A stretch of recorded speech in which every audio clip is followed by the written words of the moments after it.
sore guys. Ini udah waktu menunjukkan jam 5 lewat. Ini aku ada di suatu tempat yang menarik. Tadinya aku mau bikin konten kuliner, tapi karena tempat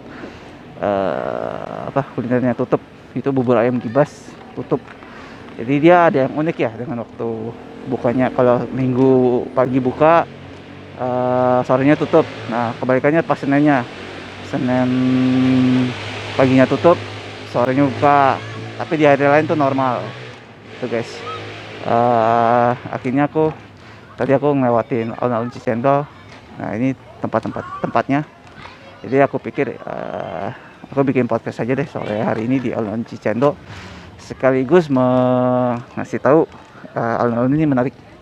Karena ternyata tuh desainnya tuh tadi aku pikir nih sebagai besar dindingnya itu dari tembok ya. Ternyata pas aku deket, aku perhatiin itu dari besi guys. Sempat aku tes tuh, aku ketok. Wah ini bener besi guys, besi yang dikasih air laut biar karatan sengaja, lalu dipernis biar itu karatnya nggak nempel di kulit. Jadi tadi aku masuk tuh ke alun-alun ini dari sisi Jalan Aruna, bukan dari sisi Jalan Jatayu ya, dari sisi Jalan Aruna. Ini tuh letaknya nggak jauh dari Jalan Pajajaran. Tadi aku datang dari Jalan Gartujati, lurus menuju ke arah Pajajaran, itu ngelewatin Jalan Pasar Kaliki. Nah itu aku ngelewatin ini ya, Pascal Hyper Square. Nah itu masih lurus lagi guys, lurus saja. Nanti ketemu Living Plaza ya. Itu aku sempat capture, ada KFC. Nah di situ tuh udah perempatan Pajajaran. Kalau ke kiri itu pasti perempatan itu juga aku sempat capture, itu nyata ada Polsek Cicendo. Nah itu belok ke kiri, lurus saja guys. Untuk menuju sini ya, lurus. Itu udah Jalan Pajajaran, nanti ngelewatin Samsat Pajajaran, ngelewatin SMK Negeri 12 ya. Nanti lihat aja deh, aku udah capture. Moga-moga aku nggak salah ya. Nah nanti ketemu lampu merah tuh, lampu merah belok ke kiri guys. Di lampu merah tuh aku sempat mengcapture banyak ya dari perempatan itu. Jadi jalannya banyak persimpangan ya, persimpang 4 sih. Tapi kalian ambil yang langsung ke kiri ya, itu udah Jalan Aruna. Tinggal kalian nanti ikutin jalan aja. Jadi habis ini juga aku mau bikin konten, nanti kalian lihat aja. Tadinya tuh bubur ayam Gibas guys, cuman karena nggak ada ya udahlah, aku ke alun Cicendo bikin podcast sore hari ini. Kemudian untuk kenalin alun Cicendo ini juga lah. Jadi ini menarik sih alun ini. Sebelum aku bahas tentang podcast sore ini, rata-rata dindingnya tuh dibuat dari besi yang karat, yang dipernis, jadi supaya karatnya nggak nempel. Dan di alun ini dibangun tahun 2017. Dan tadi itu aku ngobrol sama seseorang yang sudah berada di sini tuh semenjak alun-alun ini dibangun, namanya Pak Samnurdin. Jadi alun-alun ini udah, kalau menurut aku sih baru ya, cuman ternyata perawatannya kurang. Kayak di depan tuh ada lampu, sebutnya lampu penerang jalan ya, itu udah dirusak guys. Dan ya kalau dihitung umurnya 4 tahunan ya, cuman kalau menurut aku sih umur 4 tahun ini agak kurang terawat ya. Oh ya, pas masuk dari arah Jalan Aruna itu, nanti pas masuk tuh naik tangga, nanti kalian akan nemuin ini ya, nggak cuma anak-anak yang bermain, banyak yang beraktivitas di sini guys, entah main skateboard, entah main bola, entah duduk nongkrong. Yang menarik tuh ada ini guys, jadi pas masuk dari arah Jalan Aruna, naik tangga, terus kalian ambil ke kiri, itu ada semacam tugu ya, dua tugu. Jadi kalau yang satu tuh bentuknya kayak, aku nggak tahu juga ya, Jadi itu sebutnya bahan besi rongsokan yang entah dibentuk jadi apa, semacam kayak tugu, nggak tahu. Aku pas nanya Pak Samnurdin juga nggak jelas ya. Pokoknya itu tugu lah. Jadi itu simbol kalau Alun Cicendo ini itu eh, didirikan di tempat yang menggambarkan sekitar tempat ini. Jadi sekitar tempat ini tuh banyak pedagang-pedagang barang rongsokan ya. Makanya diambil dari barang-barang besi rongsokan yang dibentuk, dipotong-potong jadiin tugu. Yang satu tuh itu tadi. Itu satu lagi tugu yang dibuat sama mahasiswa ITB, kata Pak Samnurdin ya. Tugu yang satunya lagi lebih bagus karena berwarna-warni, tapi juga bentuknya aku juga agak bingung ya. Tapi kata Pak Samnurdin itu tugu itu yang dibuat mahasiswa ITB itu artinya bahwa dengan kebersamaan Alun Cicendo ini akhirnya didirikan gitu guys. Dan ya menarik sih tempatnya, benar. Ini mungkin yang desain Pak Ridwan Kamil sendiri ya. Emang Gubernur Jawa Barat Pak Ridwan Kamil itu emang terkenal dengan desain-desainnya ya, karena juga emang insinyur sih. Sebenarnya aku hari ini baru nyampe sih di Bandung tadi siang lah. Nah yang tadi sesuai yang tadi aku mau ngomongin tentang podcast itu obrolan. Jadi sebelumnya tuh aku bikin podcast tentang ini guys,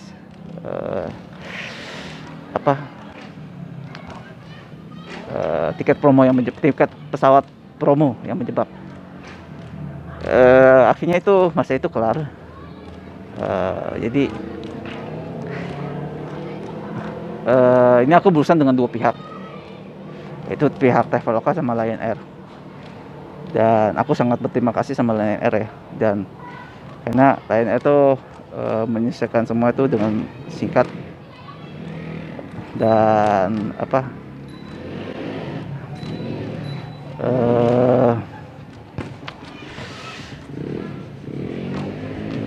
pokoknya itu masa itu bisa berbulan-bulan kali sebutnya ya, semenjak tiket itu aku reschedule. Jadi karena tiket pesawat itu dibatalkan sama pihak maskapai, aku sempat mereschedule, aku nambah biaya, lalu tiba-tiba kurang dari 10 hari dibatalkan sama pihak maskapai, keberangkatannya doang. Nah, nggak mungkin aku cari tiket pengganti untuk keberangkatannya, dan nggak mungkin juga gimana aku memakai tiket pulangnya dari Denpasar, dari Bali ke Jakarta, yang otomatis aku harus ke Bali dulu dong ya. Harusnya sih ada kebijakan tidak dikenakan potongan ya, tapi karena aku nggak tahu kebijakan entah dari Traveloka atau Lion Air, tiket pulangku dikenakan potongan gitu. Sempat ribet lah di awalnya gitu guys, masalah refund tiket itu. Jadi tiket yang keberangkatan yang dibatalkan, aku udah ngajuin refund yang harusnya juga bersama dengan tiket pulang karena aku beli sepaket bersamaan. Tiba-tiba aku nggak tahu waktu tanggal berapa aku dapat email, ternyata tiketku cuma dikembalikan 155.000 doang. Yang aku pikir tuh aku dapat notifikasi dari Traveloka, aku pikir estimasi refund tuh 155 itu maksudnya potongannya. Jadi nilai tiket tuh 1.089.000 dipotong 195. Ternyata ya aku terima hanya 155.000 saja guys. Itu mengerikan. Jadi 155.000 itu wah gila. Aku telepon komplain, enggak menemukan penyelesaian dari Traveloka. Akhirnya aku ke Lion Air. Ternyata Lion Air sangat welcome banget, maksudnya sangat menerima komplainku dengan baik sekali, dan penyelesaianku cepat. Jadi aku dikasih ini konfirmasi bahwa Lion Air mengembalikan tiket keberangkatan 100%. Langsung aku email Traveloka, akhirnya tiket keberangkatannya dibaikin 100%. Jadi dari 155 ditambah lagi. Cuman gimana dengan tiket pulang? Nah, Traveloka itu tidak mengasih penyelesaian yang cepat ya, sangat, aku bilang tidak friendly lah, parah. Akhirnya aku pikir, oh ini aku buntu nih kalau aku untuk, kan tiket berangkat udah selesai ya, nah tiket pulang ini kalau aku apa aku mencari penyelesaiannya ke Traveloka itu nggak bakal selesai. Akhirnya tuh ya udah, aku ke Lion Air lagi. Akhirnya dengan cepat tiket pulangku dibalikin lagi 100% guys, tunai. Jadi dari pelajaran tentang refund tiket pesawat ya, jadi pelajaran tuh pertama seperti yang di podcastku sebelumnya, hati-hatilah dengan tiket promo guys. Itu jadi tiba-tiba di tiket kalian di schedule, dan mungkin kalau kalian mesti harus berangkat cari tiket pengganti itu susah, atau di schedule tuh bukan susah ya, pasti nambah biayanya gede. Di schedule juga pasti nambah biayanya gede guys ya. Jadi kalau aku sih sekarang ngakalin ya, aku beli tiket berangkat doang, aku pulangnya itu ya naik bus atau naik kereta. Terus pelajaran kedua ya, yang aku ini lebih baik kalian mengklaim dengan bukti-bukti yang kuat ya. Kayak misalnya aku percakapan dengan Traveloka, itu aku nggak punya rekamannya, harusnya tuh aku rekam. Aku cuma percaya bahwa Traveloka punya rekaman teleponku, karena kalau kita nelfon Traveloka tuh ada di awalnya tuh udah dikasih tahu ya sama di telepon itu bahwa rekaman telepon dengan Traveloka tuh direkam. Cuman aku rasa kalau misalnya aku minta bukti rekamannya, pasti nggak dikasih. Padahal aku mengklaim proses refundnya itu via telepon ya. Jadi aku pikir aku punya pelajaran tuh, kalau misalnya soal masalah refund, aku harus punya bukti yang kuat ya. Jadi lain kali juga aku punya rekaman percakapan telepon juga. Waktu aku datang ke Lion Air, lebih baik juga kalau kalian bisa mau klaim, lebih baik kalian juga punya punya bukti bahwa kalian pernah datang ke Lion Air terus mengajukan proses, entah klaim, entah refund, entah reschedule, apapun lah itu. Jadi kalian enak kalau misalnya kalian ada masalah di proses refund itu atau reschedule. Itu yang aku ambil pelajaran ya. Jadi hati-hatilah sama tiket promo, klaim klien, proses klaim klien atas baik itu refund atau schedule, kalian harus punya bukti kuat. Dan kalau menurut aku sih, kalau lain kali ya, kalau proses refund itu jangan ke Traveloka deh, potongannya gede guys. Mending kalian langsung ke maskapainya aja guys, bawa tanda oh ya, kalian harus teliti ya. Kalau kalian misalnya mesen tiket pulang dan pergi, tiket PP, itu kadang kode bookingnya kan terpisah. Kalian harus cermat tuh, kalian kasih tahu bahwa ini ada kode bookingnya berbeda. Yang kayak aku ya, aku tuh taunya itu karena mesennya bersamaan ya, kode bookingnya sama, ternyata itu beda. Itu yang jadi masalah. Jadi kalian harus detail juga, kalian bukti yang kuat ya. Hati-hatilah sama tiket promo. Lalu jangan ke Traveloka kalau mau klaim itu refund atau schedule ya, ingin ke maskapainya, lebih baik lah, lebih cepat itu guys. Jadi aku di kesempatan ini berterima kasih sama Lion Air, terima kasih banget, karena akhirnya tuh pengajuannya sangat prosesnya mudah, cepat, dan ya nyaman lah. Kalau di Traveloka tuh kalian nelfon 20 menit itu udah makan pulsa berapa puluh ribu, nggak ada penyelesaian apapun. Telepon lagi sama juga. Kadang juga nelfon sama Traveloka itu apa yang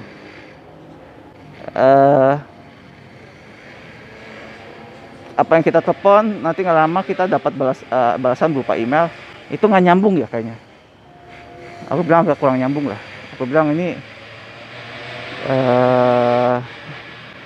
Aku nggak tahu gimana cara daya tangkapnya si customer service-nya Traveloka ya. Cuman ya kalau kami gitu sih, perasaan impannya nggak nyambung. Itu guys, tuh ini udah mulai gelap. Jadi aku rasa cukup. Karena habis ini aku mau bikin konten empe Rama.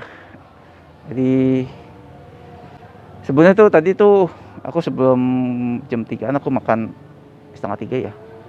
Ya jam 2 lewat lah. Jam 2 lewat hampir setengah 3 aku makan mie kocok. Nah itu ada isian kikil ya. Nggak tahu kenapa itu puyeng ya makan kikil sapi. Makanya aku nggak langsung bikin konten kuliner dulu. Ini udah mau jam 6 baru aku OTW bikin konten kuliner pempek ramah. Oke, aku rasa cukup. Jadi podcast kali ini tentang apa? Ya, proses penyelesaian refund dengan apa? Traveloka dan Ryanair. Ryanair terima kasih banyak. Dan ini mengenalkan Alan Cendo juga. Keren banget. Cuman sayang gitulah. Umur 4 tahun tapi kalau menurut aku ini udah kayak agak lama. Dan unik memakai bahannya guys, pakai bahan besi ya, besi karet yang dipernis. Dan tadi sumbernya dari Pak Sam Nurdin ya, sehari-hari katanya dia jaga di sini guys. Terus tadi aku ingat-ingat dulu apalagi yang tentang dikatakan Pak Sam Nurdin ya tentang Alan Cicendo ini tadi. Ya jadi gitulah kenapa ini kenapa memakai bahan besi juga, rata-rata besi rongsok, karena ini menggambarkan lingkungan sekitar juga yang banyak pedagang-pedagang besi barang rongsokan di sekitar sini ya. Nanti kalian lihat aja deh, aku udah mau capture tuh. Aku pikir bengkel ya, cuman nyata ya gitulah, banyak pedagang-pedagang besi rongsokan atau barang rongsokan di sini guys. Keren sih desainnya. Oke, aku rasa cukup. Makasih sudah mendengarkan ya podcast. Dan sekali lagi aku ucapkan terima kasih kalian mantap. Nantikan terus kontenku berikutnya di Sapentop. Jangan lupa subscribe ya.